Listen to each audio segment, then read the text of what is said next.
Namaste. Hi, welcome to the Shaman The Mermaid. And we're here bringing you your astrological forecast.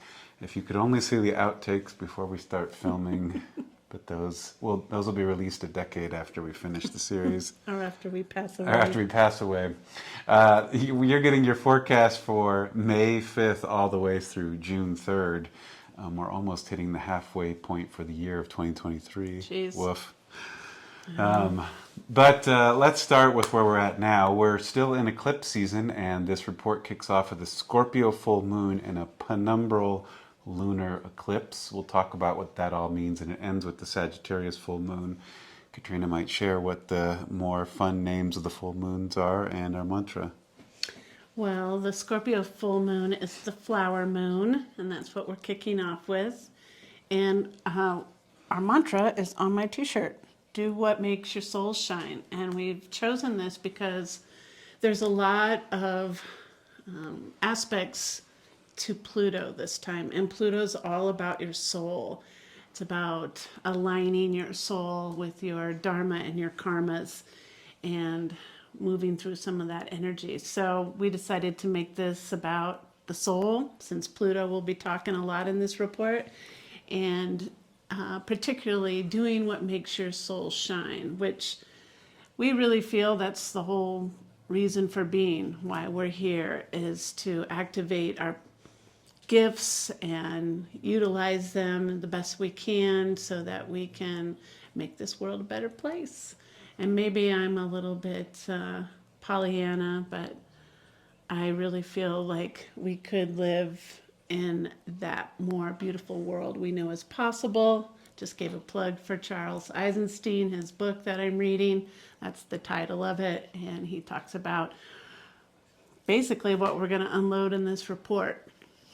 But let's go back to that lunar eclipse. As Michael said, this is eclipse season, and this is the follow-up from the one that we had last time. Tell us more about this one. Well, this is the second of two eclipses. They always come in twos, sometimes threes. And this is a intensified eclipse by the fact that Pluto and Lilith are squaring the sun and the moon. So it's a T-square or a cross. So here's the sun, here's the moon, and then we have the eclipse with Pluto, the soul, and Lilith, which can show us where our soul feminine energy may or may not be respected, upheld in its highest way, diminished. You can put in any sort of adjective there.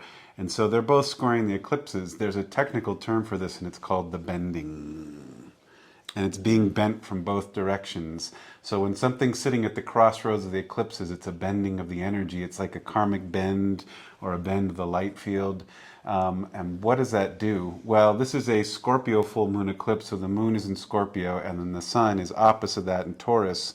And so it's a full illumination. Sun is your personal self, and the moon is your inner world. And so when it's a full moon, you have an illumination both of your outer personality and inner personality, or inner world. And Pluto is sitting right between it and says, what about the soul? And Lilith is down there and being like, and I'd like to talk about your feminine energy. Are you listening to your intuition?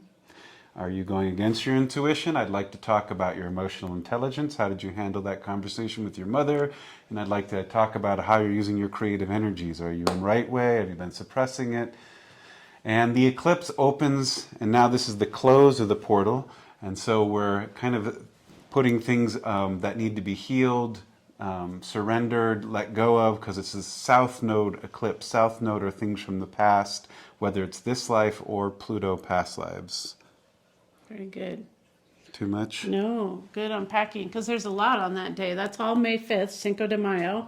So not too many margaritas, because you want to be in alignment as best you can on that lunar eclipse. And I would like to add in a little bit about Lilith, in that Michael said she's that feminine energy that wants to be revealed or healed or considered. And it's not, it's that for sure. But in addition to that, it's this sacred feminine. And I know, like, what's the difference between feminine and sacred feminine? And I would offer that this is the seed of your creativity, the origin of your being. You could argue which came first, the chicken or the egg, forever. But in many wisdom traditions, the sacred feminine is the origin of creation. And so this is like beyond the masculine and feminine. This goes a little deeper into that original creative force that pulsed life in the first place. And she's squaring your soul, or in opposition to your soul, and squaring this eclipse.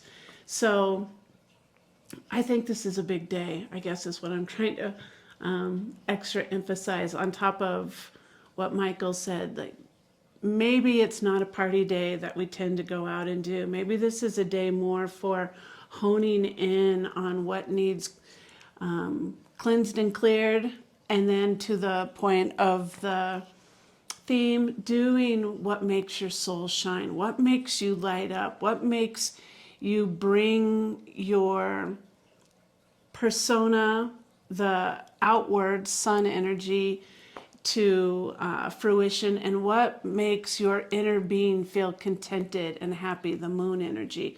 These are the two opposing forces on the opposite of Lilith, Pluto, and then moon and sun. And it's saying align these things. And I strongly support the idea of sitting in the center of your sun and moon energy with Lilith there and Pluto there, and hearing what those poles are and letting it center in and finding out what makes your soul shine. That's all day one. And then there's lots of aspects. We decided to kind of cruise through some big ones so that we don't have a super long report. So our next big one is on May 14th, which happens to be Mother's Day. Happy Mother's Day. Thanks.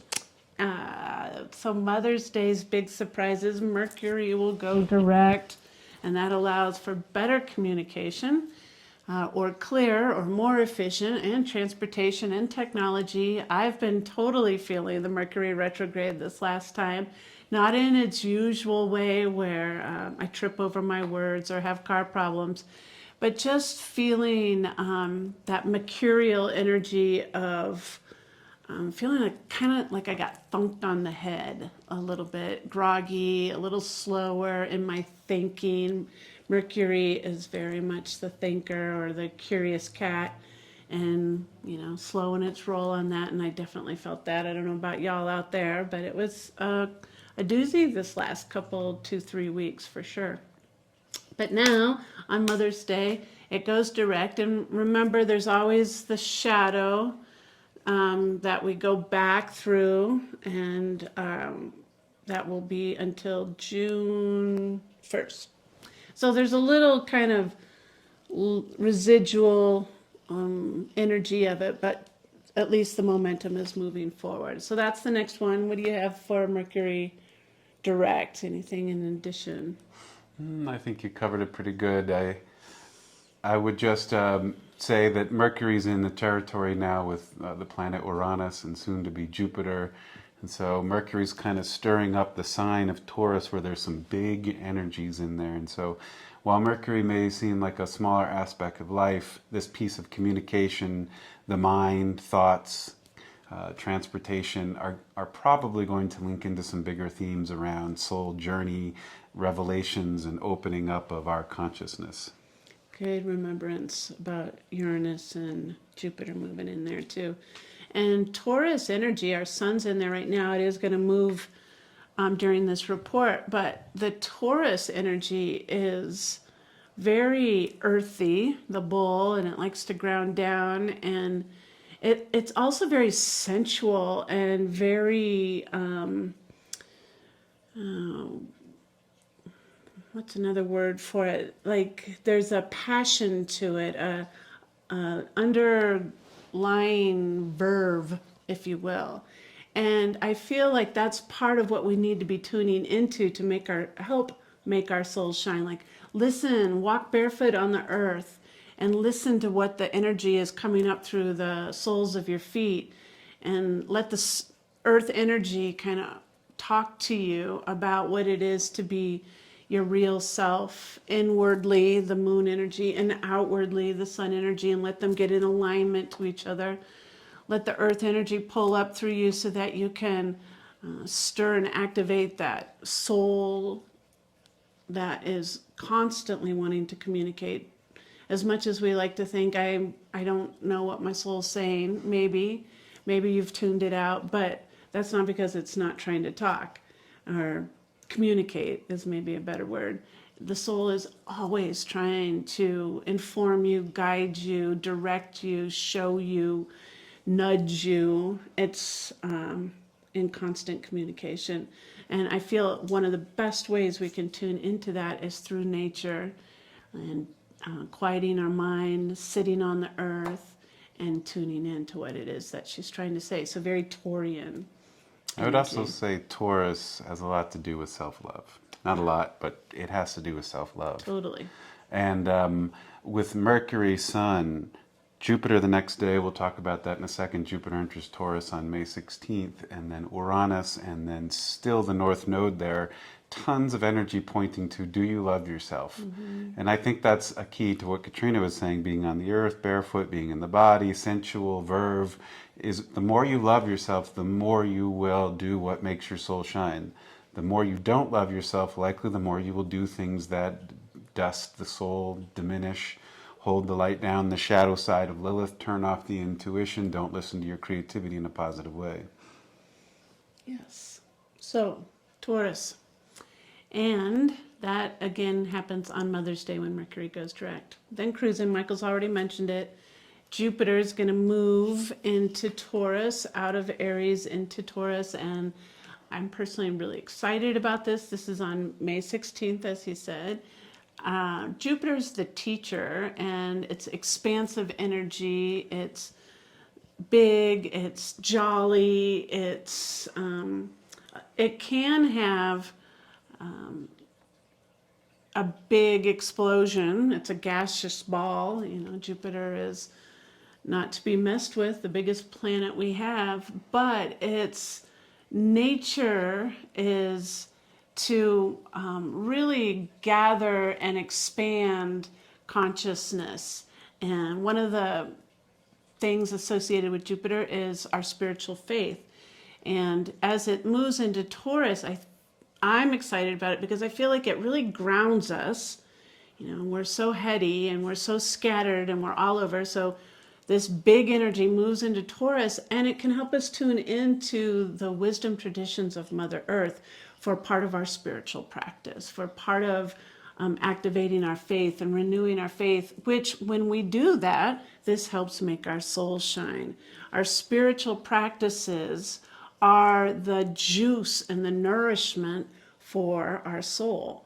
Our soul needs that, just like our teeth need to be flossed and brushed, and same with our hair, and our body needs cleansed. Our soul needs flossing too, and it likes it in the form of our spiritual practices, which can look like a lot of different things. One of them, again, just being in nature, taking a walk in nature and saying praise to the day and appreciating the birds chirping and the water flowing, and listening to the sounds all around. This is a very beautiful spiritual practice. But there's other things that you can do too. There's scripture study, self-study, meditation, japa, when we do our mantras on our malas, our yoga practice, drinking our tea and sipping it slowly and appreciating every single taste. Again, sensual. Sensual is a part of that spiritual practice too. And so with Jupiter moving into Taurus, I think it's really encouraging us to explore the bigger parts of our spiritual life that maybe have been put on the back burner. And even if you have a spiritual practice, maybe expand it, increase it, let it grow in another capacity or in the capacity that it's in, and just more of it. I feel like that's what this big movement from Jupiter out of Aries into Taurus is suggesting to us at this time. Anything on that besides what I just... I think we'll thread it right into Jupiter square Pluto. This is a big dog square. And it's happening on May 17th, the day after Jupiter goes into Taurus, but it is persisting probably for about 2 to 3 months. And I think this square is asking the question of our mantra, are you doing what makes your soul shine? And to go deeper than that, as Katrina talked about with faith and belief with Jupiter, a question of the square is there's a dynamic challenge here. Is your belief system in alignment with your soul? And the square can sometimes point out, well, no, or not quite, or keep journeying, or go deeper. You know, we can develop philosophies and beliefs around life that kind of help us uphold structures like, well, this will keep the money in the job and the 401k, and this will preserve the relationship, and I'll just keep status quo because if I don't, people will think I'm weird and I'll lose social status or I won't be liked. But the soul is saying that's not your true belief. These aren't your true philosophy systems or your true soul knowings. And so this could be a little shift. It doesn't necessarily have to be bad, but something has to change. Whenever there's a square, the field is saying something has to change. Yeah. Squares are scary to me. He likes to work with them a little bit more under the guise of something needs to shift. And I'm like, we got to run. That's what we got to do. No, he's right. We do need to work with it and not run away from it. So remember, if Pluto and Lilith are opposite each other and Jupiter is squaring Pluto, that means Jupiter is also loosely squaring Lilith. And so there's the same challenge or question that Jupiter and Lilith have to each other. And so maybe the two go hand in hand while Jupiter and Pluto are saying, hey, is your spiritual practice in alignment with your values and what you believe in and what your soul is wanting of you? The same can be on the other end for Lilith. Is your spiritual practice in alignment with that deep creative force that dwells inside you? And I know it's really hard to discern what's the difference between my deep creative force and my soul self. And you know, it's a very thin line. And I would say this, that your Lilith energy in this lifetime is unique to you this time, and your soul energy is transpiring through all your lifetimes. So your divine sacred energy, your divine creative force, the Lilith energy in this life is in opposition to the soul, and they're looking at each other from across the table, and your soul is saying, are we doing what we need to be doing in this life to help us share our gift and find our dharma, our soul's purpose, and share it? That's part of that gift, our Shakti. And then Jupiter is saying, with that squared to both, and I need to be a part of this, guys. I need to be the expansiveness and the teachings and the spiritual practices. And so we all need to reconcile together the individual soul of this life, the long-lasting soul of all lives, and the spiritual practice. They're sitting at the table, and we'll say they're trying to figure out a game plan rather than coming to heads. Nice. All right, good. Working on it. Well, more Taurus energy. The next 2 days after that, May 19th, is the Taurus new moon, which means the sun and the moon are hanging out together. And as Katrina always suggests, this is a beautiful time to go inside, do a little ritual or ceremony, maybe meditate, maybe pray. And our mantra is, do what makes your soul shine. So you could be sitting with that during this time, particularly because you've gone through the gate of Jupiter square Pluto 2 days before. So you probably have something to gnaw on. And the Taurus energy, again, as Michael pointed out earlier, this is a lot to do with self-love. And I think on this new moon, you could put into part of that spiritual practice more awareness around what that looks like for you. Maybe it's defining it. Maybe just come up with a definition of what it means to be practicing self-love. And then maybe the next step for you is to put that into motion now. How can that become an action rather than a thought?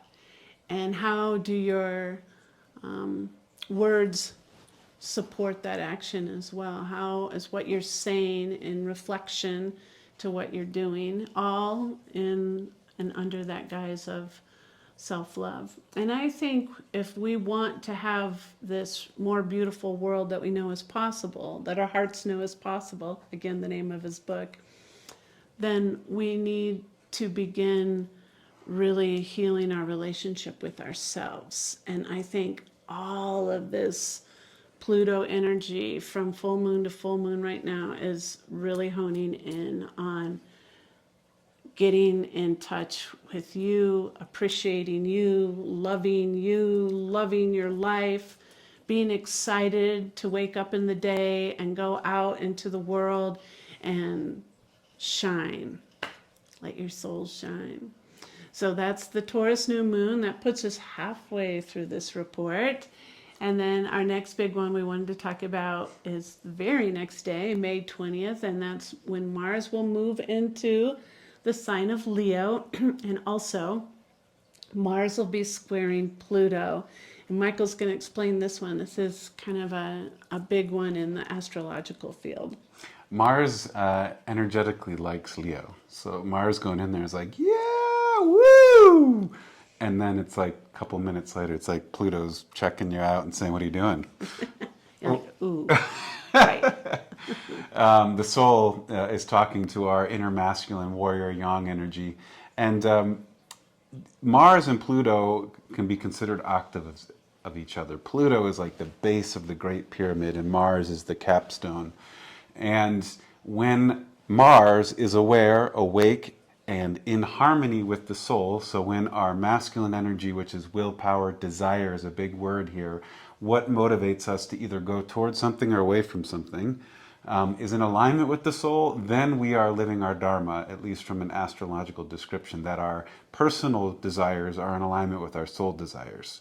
And that could be really harmonic, like Mars and Leo is I create, I do, I'm a good leader, I'm open-hearted, I share with others, I'm authentic, and if it's in alignment with the soul, this creates a lot of harmony in the field. However, Pluto is saying check yourself here.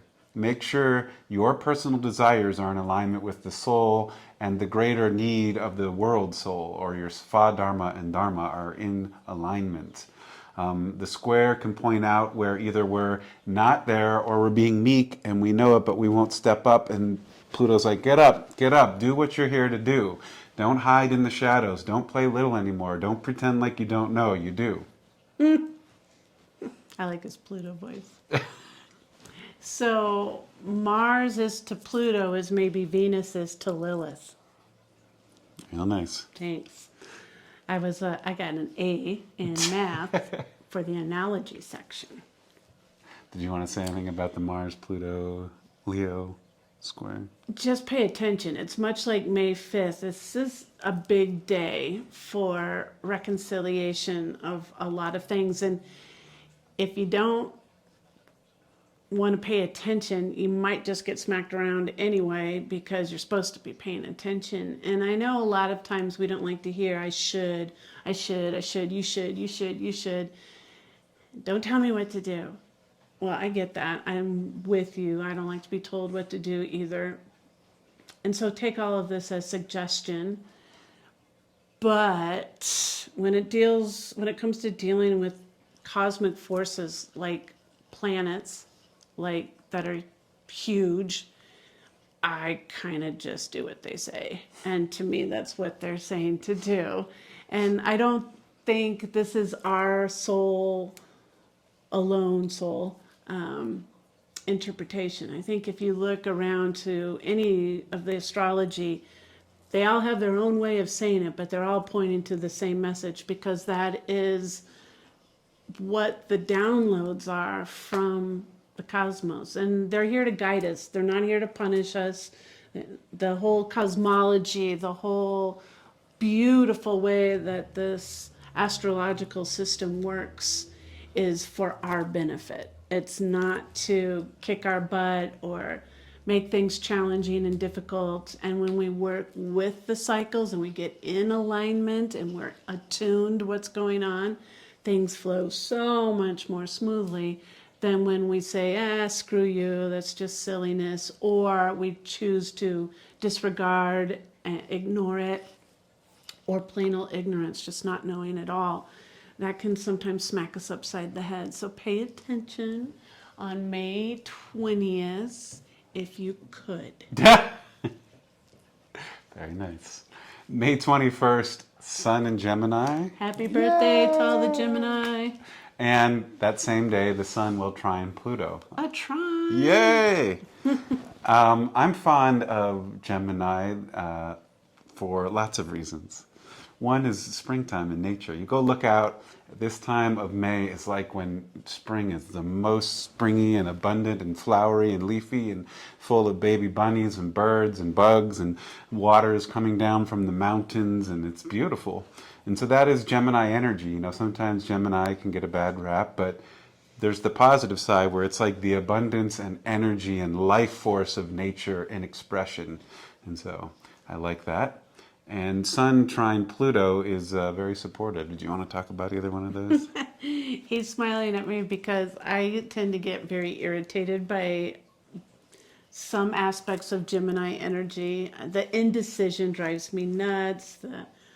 Should we go to this restaurant or should we go to this restaurant? Do you want to go out to eat? Do you not want to go out to eat? And it's like, just choose, just decide, just take a stance. The waffling drives me nuts. So when the Sun's moving into Gemini, I'm like, oh, we're going to have a whole month of indecision. Great, this is fun.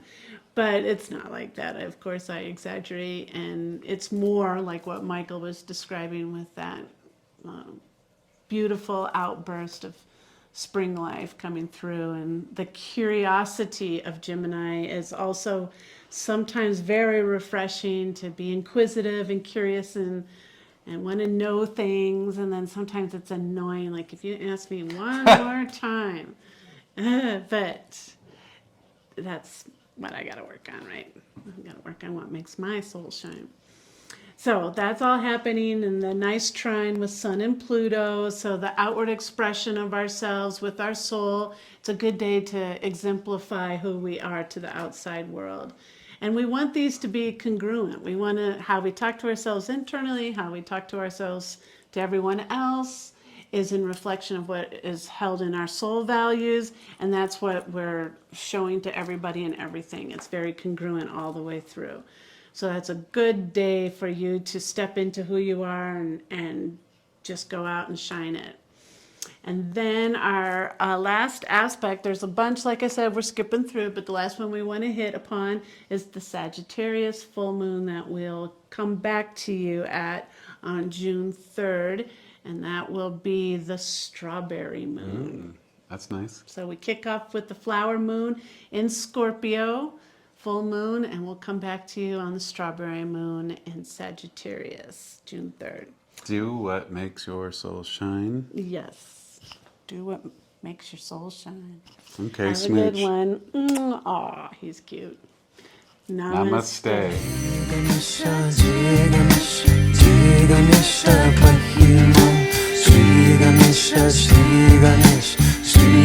Namaste.